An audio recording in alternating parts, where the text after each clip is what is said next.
turbo with all-wheel drive. And what we're going to do now is we're going to check out the ride and handling going up to Genting, and we're on the highway. We're driving at highway speed, following the traffic. We're going about 80 kilometers per hour, and in terms of comfort, the CRV is pretty nice. It's a very well sorted out car, and it's very stable at this speed. Okay, it seems to me like there is a kind of sweet spot between about 100 to 110 kilometers per hour, where you can actually drive at what you call a light throttle and enjoy good fuel economy, and the vehicle seems to be like in a very quiet stage, and it feels very nice and smooth. You don't want to go fast because it feels very nice. You want to stay in that. It is a kind of like a comfort zone. So in that respect, that's how the CRV feels. But if you need the power, all you got to do is just step on the accelerator and it just goes up. Okay, this is the CVT working. So as you can see, the gear changes are quite seamless, and you can actually feel it change. So I'm not a particular fan of CVT, but you could hear from the acceleration just now, it doesn't have the rubber band effect so much. Maybe it's because it's a turbocharged engine, so there's a lot of torque. There's 243 Newton meter of torque, so you get less of the rubber band effect. So it feels just like quite normal, so it's pretty good.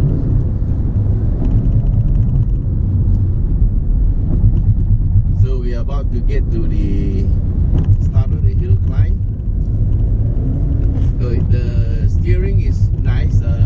It does feel a little bit on the heavy side, maybe because it's the four-wheel drivetrain, or maybe it's the weight. The weight isn't that heavy, and it's about 1.6 tons, and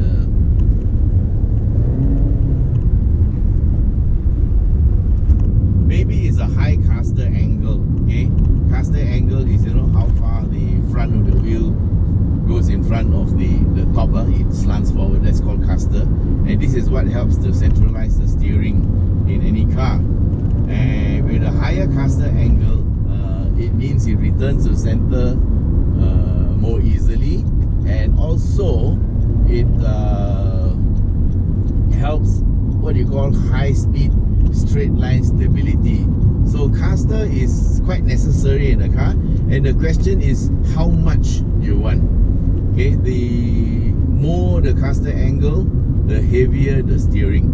So it is always a balance. Now caster in this car is not adjustable, so from what I can see, it does give a little bit of weight to the steering. There's good and there's bad.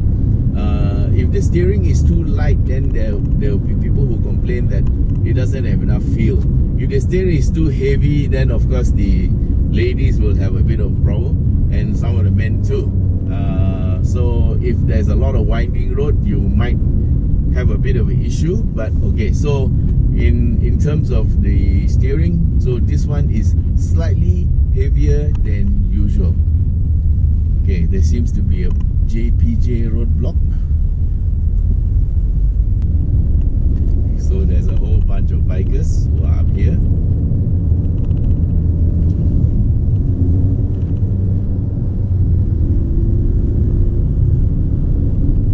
And there's a whole bunch of traffic. Okay, it's about 10 o'clock in the morning. So I guess a lot of people are going up to Genting to work today.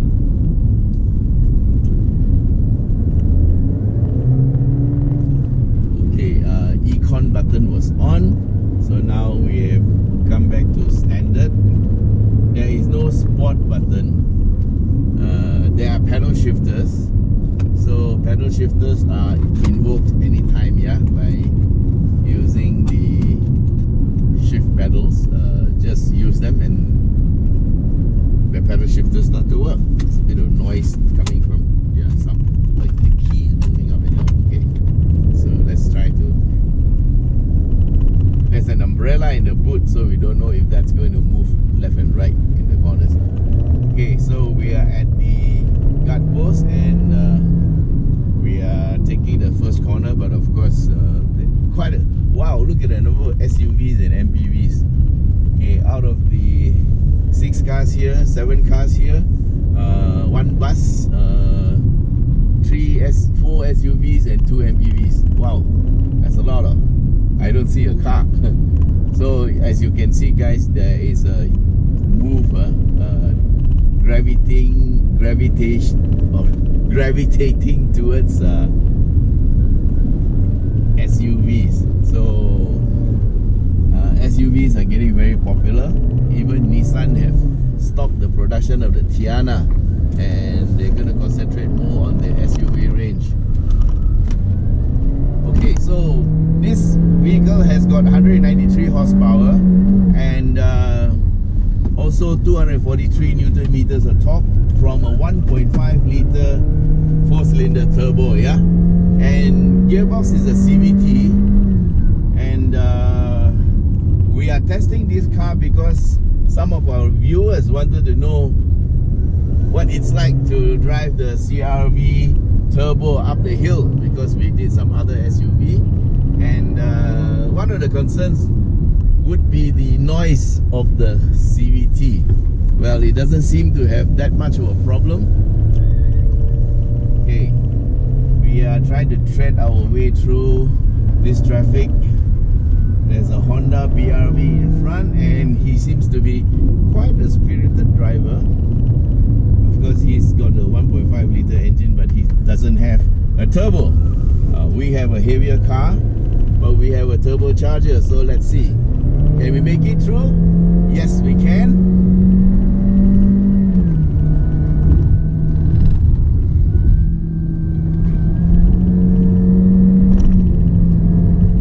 There's a bit of transmission whine, and of course you hear the engine and the CVT.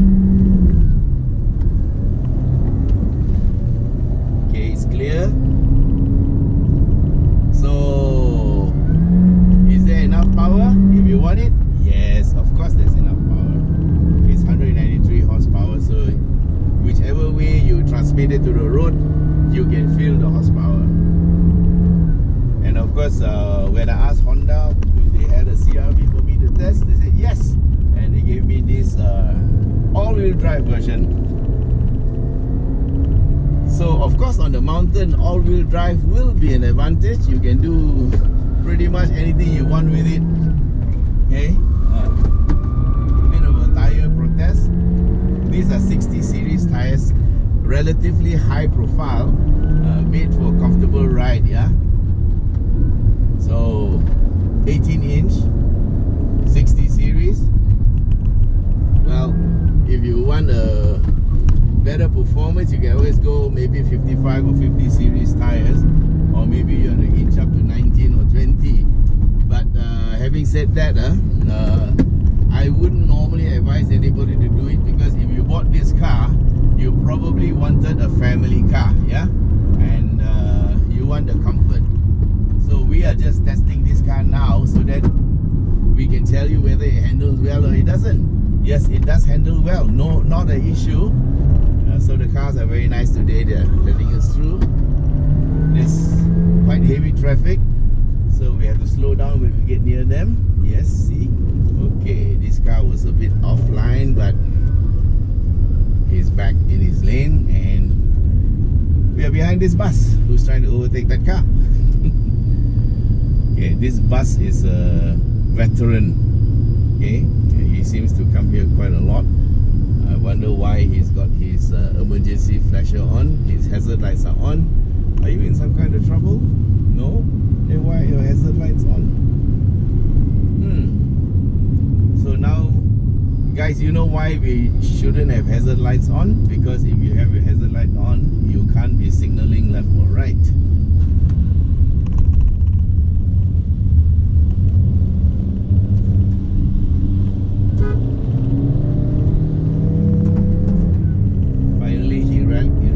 Finally he realized he didn't have enough power to overtake all these cars, and he moved over to the left. Thank you very much.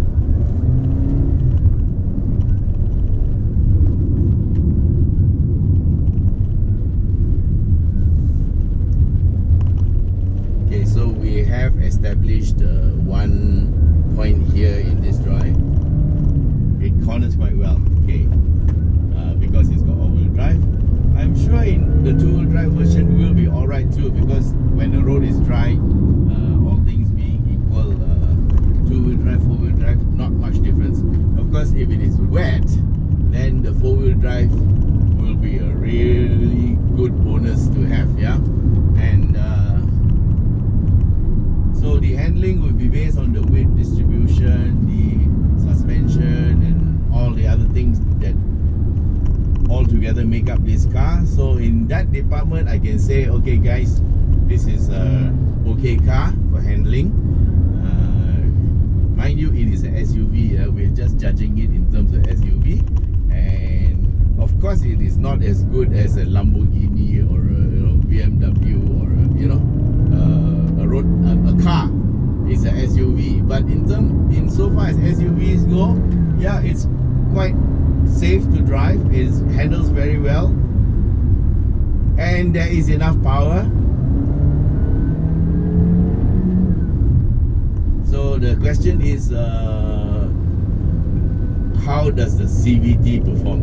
Okay, so this is one of the better CVTs. Okay, if you listen to the engine, then it shifts up.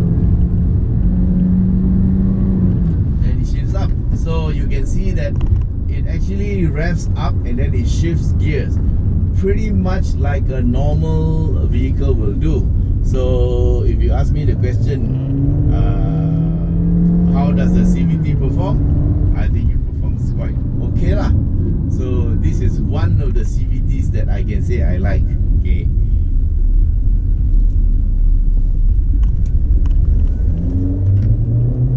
And if you are driving at a normal speed, okay, we have come to the Gotong roundabout, and we're going to make a U-turn and start driving back. Yeah. So if you drive the car in a normal speed, like now, what we are doing, we're going at 54 kilometers per hour, going around a roundabout, and we're going to take the left to go back to Kuala Lumpur, and we are now sharing the road with other cars. And let's put it this way. If you're driving this car very normally, like what we're doing now, and trying to check whether that fella is going to come out. Okay, he knows we're here. So if you're driving the car normally, and like this is, we're going about 84 kilometers per hour, very normal. You would probably never realize that this is a CVT. Okay, and just a few moments ago we did some acceleration, and you could feel the CRV going through the gear changes. Yeah, so in that sense, the rubber band effect is not so apparent. In fact, I would say it's not apparent at all. So in that sense, the performance CVT is good. In terms of cornering, well, you saw us take the corners, right? Need I say more? If I can corner at that speed, anybody can corner, under normal speeds. So we tested the car for you. So all in all, I say this car handles very well. The gearbox is very good, and the engine power. Okay, you felt the acceleration, and you felt us going through the corners. Maybe you can't feel it, but you can see the visual part of it. So you can see that there is enough power. We are not struggling. And so this is a pretty fun car to have too. So guys, when I say car, I mean SUV2. It's the same. So it's generic term for something you drive in. Yeah. So if I lapsed and said it's a car, sorry, because it does feel like a car. Nowadays the steering wheels are pretty small. You do sit a little bit higher, but other than that, it's very car-like. You can drive it just like a car and enjoy life in an SUV. Okay, we're coming to the hard turn, and surprisingly, we don't have to use the pedal shifters that much, you know. It sort of like shifts by itself. So okay, you could hear the tires protesting a little bit, but that's because these are 60 series tires, so the tire profile is very high, lots of rubber in relation to the rim, and as you take the corner, the tire kind of folds over, and then it kind of say, hey, I can't fold over anymore, I'm going to start sliding, and it does a little bit.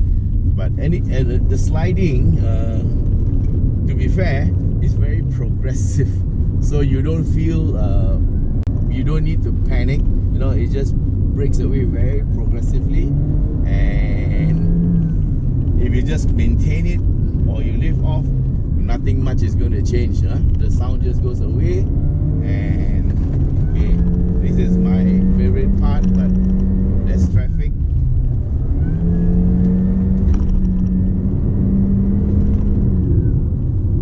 That was nice. Okay, pass lah.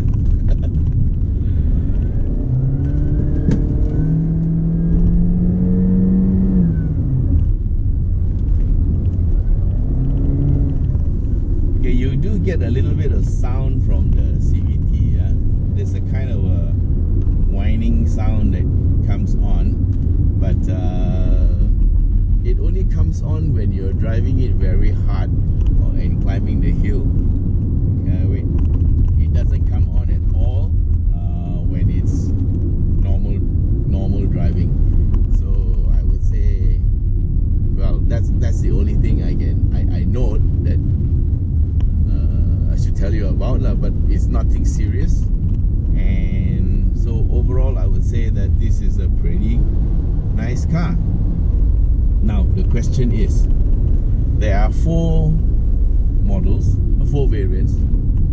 They have a 2-liter, which is the normally aspirated engine, and of course that one starts at 138,000. So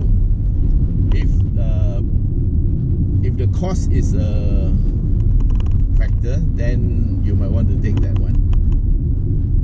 Next up, there are 3 versions of the 1.5-liter turbo. Okay, so the horsepower immediately goes up to 193 horsepower, yeah, and 243 Newton meters of torque. And but the price jumps up to 150 for the next up, which is a 2-wheel drive, turbocharged, everything the same as this car. Okay, and it's at 150,000. Well, if you just need 2-wheel drive and you need a car that's like this, 150,000 seems to be a good price to pay. If you ask me, would I buy the 2-liter petrol versus the 1.5-liter turbo? Being me, I would choose the 1.5-liter turbo, and if I can't afford the 4-wheel drive, I will take the 2-wheel drive. That's 150,000. But of course, if I really can't afford the 150,000, then the 138,000 ringgit 2-wheel drive 2-liter will do, because then I will get the comfort, and of course the wheels are an inch smaller. These are 18-inch. I will get the comfort, and I will get the size. I will get to pay less. So 2-wheel drive petrol, 2-liter 138, 2-wheel drive 1.5-liter turbo 150,000. Okay, that's two variants. Next up, you have the 1.5 liter turbo all-wheel drive for 6,000 ringgit more. There's 156 something, and this is what you get. You get the 4-wheel drive version. Okay, would I go for the 4-wheel drive version? But of course, I'm YS Khong. Of course I will go for the 4-wheel drive version if I could afford it. Okay, and last but not least, they have the top of the range at 162,000 ringgit, I think, and that one is 2-wheel drive, 1.5 liter turbo, a bit better trim than this, but it has lane watch and Honda sensing. So what's lane watch? Lane watch tells you if your car is going out of line, you know, sort of keeps you in line. And then the Honda sensing is the one that has adaptive cruise control. You will have autonomous emergency braking, and that is the whole complement of Honda sensing. Okay, so lane keep and sensing, and that is 162,000. If you ask me, what would I like? Oh, I'd like to have a 4-wheel drive version with Honda sensing. But well, from 156 to 162, you will lose 4-wheel drive, but you will gain Honda sensing. But having said that, I would say that it is actually a pricing strategy by Honda. They want to keep the prices decent. So between 2-wheel drive and all-wheel drive, the cost difference is about 6,000 ringgit. Okay, so and then between 2-wheel drive and Honda sensing, from 150 to 162, that's 12,000 ringgit. So basically, it tells me that the Honda sensing would cost about 12,000 ringgit. Okay, simple arithmetic, yeah. And the 4-wheel drive system costs 6,000 ringgit difference. So if I were to pile on Honda sensing onto this 4-wheel drive, which retails at 156, I'll have to add 12,000. It'll be 168. Okay, Honda, I would pay 168 for all-wheel drive with Honda sensing, but okay, it's just me. Alright, so anyway guys, there are 4 variants for you to choose from. You decide what you want, and it's your money, but this is a good car. Alright, so thanks for watching.